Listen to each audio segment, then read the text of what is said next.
안녕하세요. 소아청소년 정신건강의학과 전문의 박소영입니다.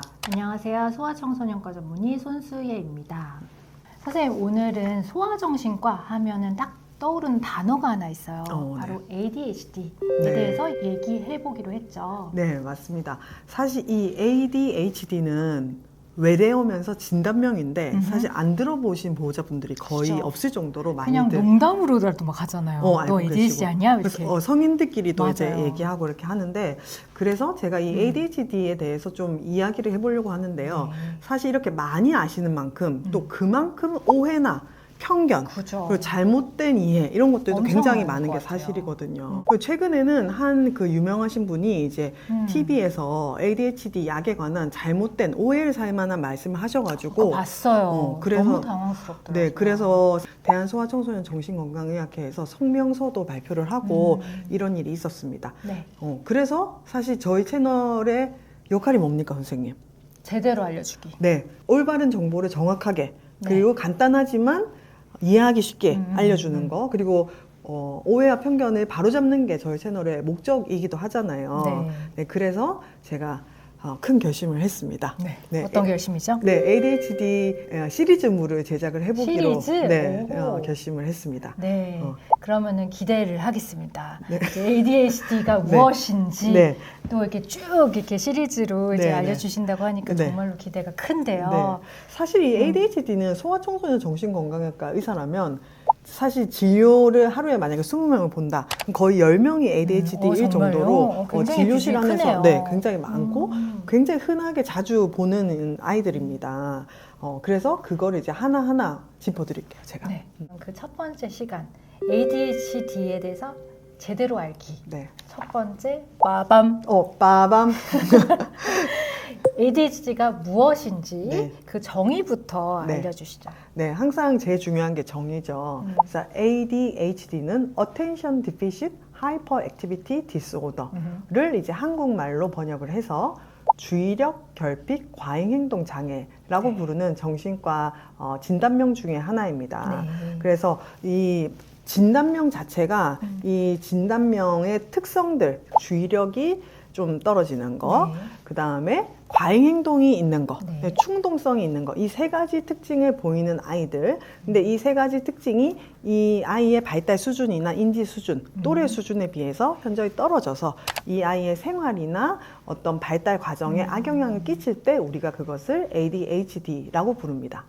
그렇군요. 그래서 진료실에서도 흔히 네. 우리 애가 너무 산만한 것 같아요. 네네. 또는 학교 선생님이 그러시는데 애가 뭐 수업에 집중을 잘 네네. 못한대요. ADHD 아닌가 의심스럽대요. 네. 이렇게 얘기를 들어서 오시는 경우가 좀 많잖아요. 네네네, 맞습니다. 그러면 어떤 아이를 ADHD로 의심을 해볼 수 있을까요? 선생님이 딱 ADHD라는 단어를 들으면 제일 처음 떠오르는 이미지가 어떤 거예요? 산만한 거. 무지무지 네, 산만하고 네. 이제 수업에 집중을 못하는 정신없는 거. 그렇죠. 네. 그래서 보통 대부분이 제일 떠올리시는 모습은 깨발랄한 남자아이가 막 소리를 지르면서 뛰어다니거나 뭔가 물건을 부수거나 지나가다 넘어지거나 남의 커피를 흘리거나 이런 좀 난장판을 피우는 행동일 거예요. 맞습니다. 그래서 이제 그게 과잉행동 충동성의 좀 대표적인 증상이기도 네. 한데요.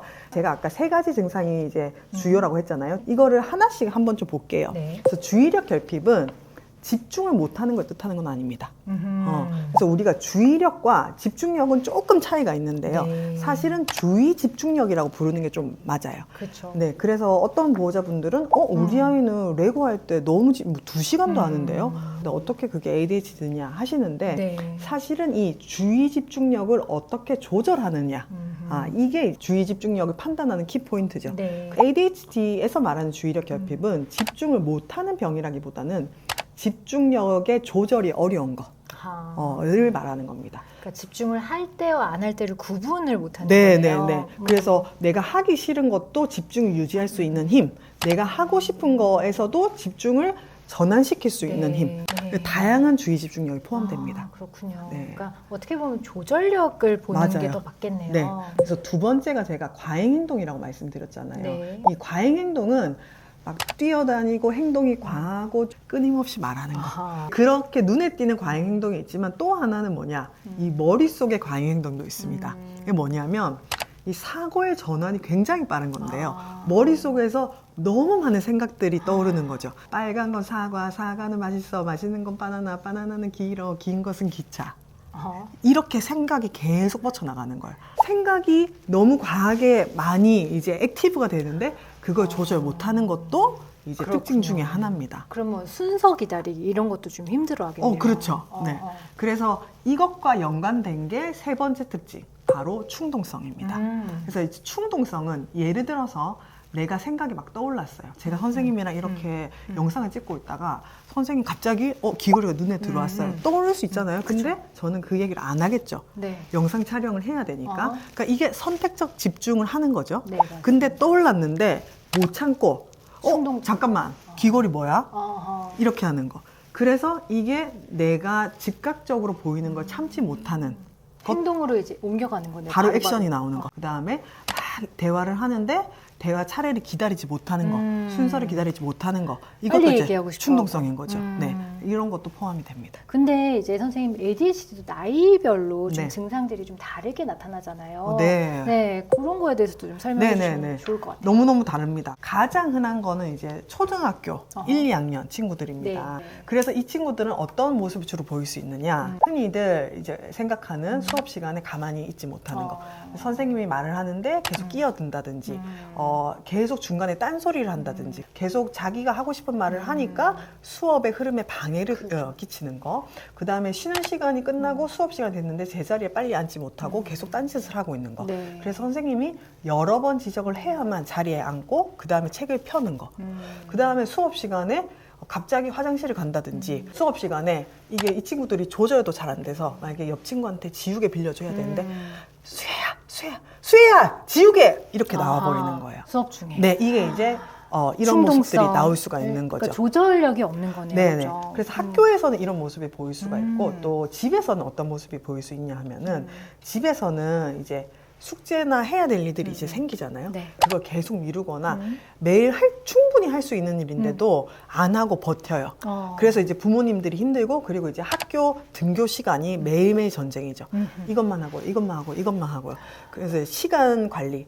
8시까지 나가야 되니까 7시 50분까지 뭘 해야 된다? 네. 이런 것들이 잘 안 되시는 거예요.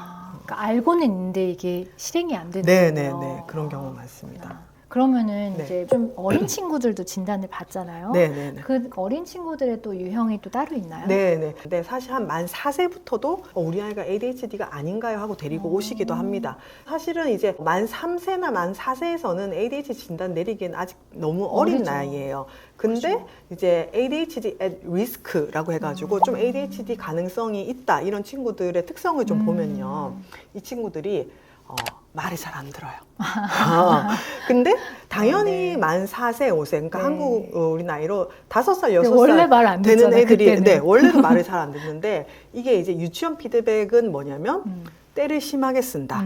교사의 지시를 따르기가 어렵다. 자리 이탈도 많아서 한 명이 꼭 옆에 붙어야만 수업이 가능하다. 보조교사가. 네네. 이제 그리고 똑똑하고 말은 잘하는데 다른 사람 말을 잘 안 듣는다. 이런 경우가 듣기가 안 많고요. 된다. 그다음에 과잉행동이나 충동성이 어렸을 때는 더 심할 수가 있기 때문에 이런 친구들 같은 경우는 친구들하고 잦은 갈등이 생깁니다.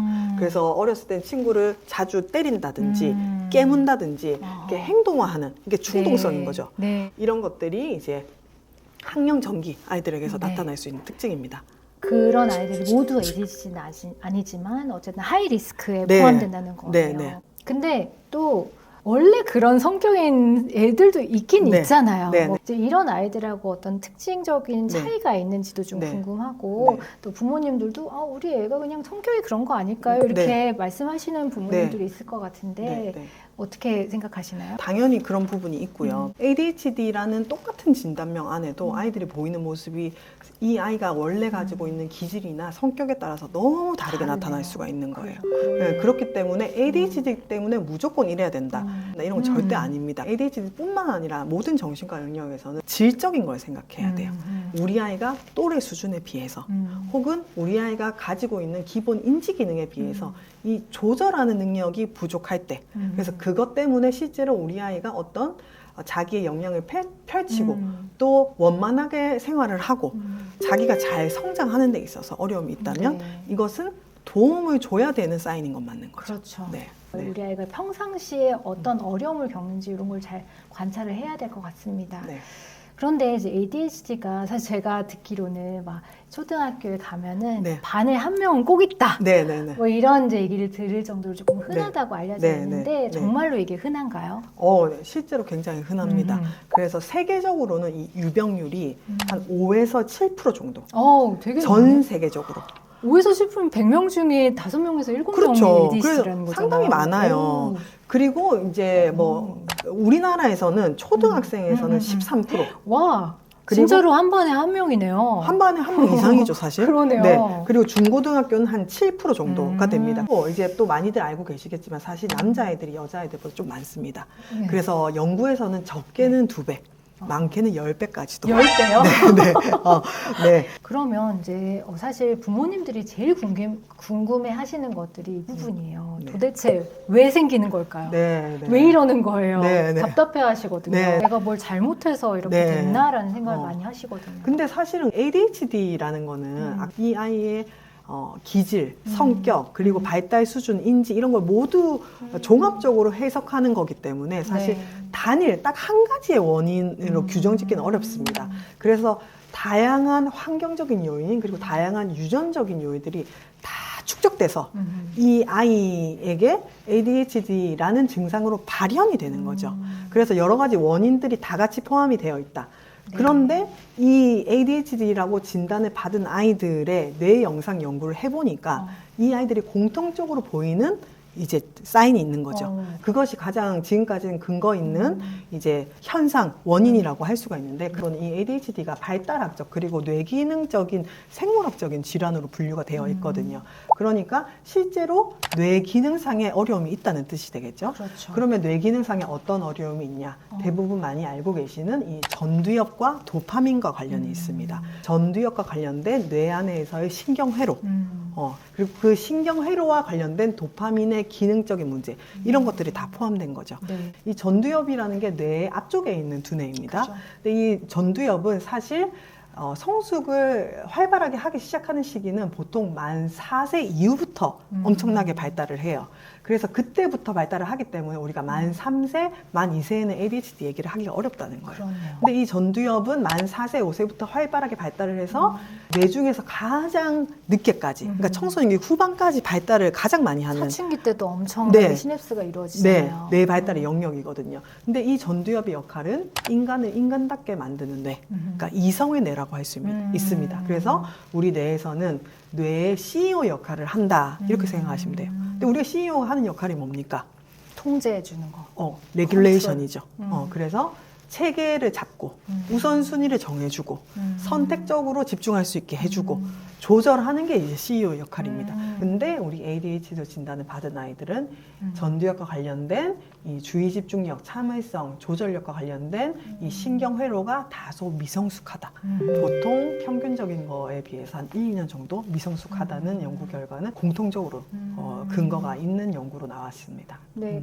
설명해 주실 때 미성숙하다라고 말씀해 주시는 게 너무 좋은 것 같아요.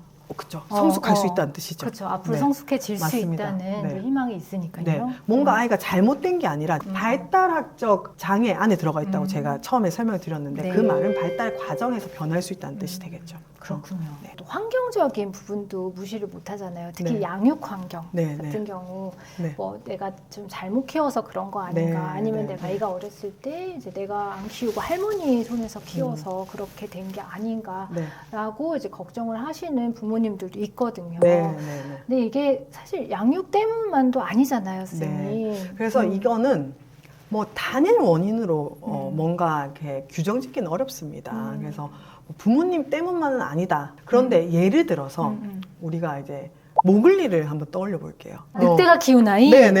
이제 만약에 그렇다고 하면은 걔는 만약에 갑자기 오면 ADHD 진단 받겠죠. 그거 너무 극단적인 비유잖아요. 네. 근데 예를 들어서 이제 미디어 노출이 어렸을 때부터 쭉 됐고 기관 생활을 별로 안 해봤고 집에서도 훈육을 별로 안 해봤다.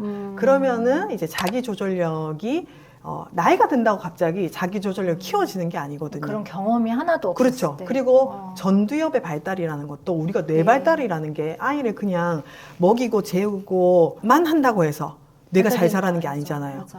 그래서 다양한 경험을 시켜줘야죠. 그렇죠. 근데 아이 기질 자체도 좀 이렇게 막 자극을 추구하고 막 호기심이 많고 이런 성향인데 그런 것들을 좀 많이 허용해주고 제지는 많이 안 했다. 그러면은 사실 ADHD의 모습을 보일 수가 있습니다.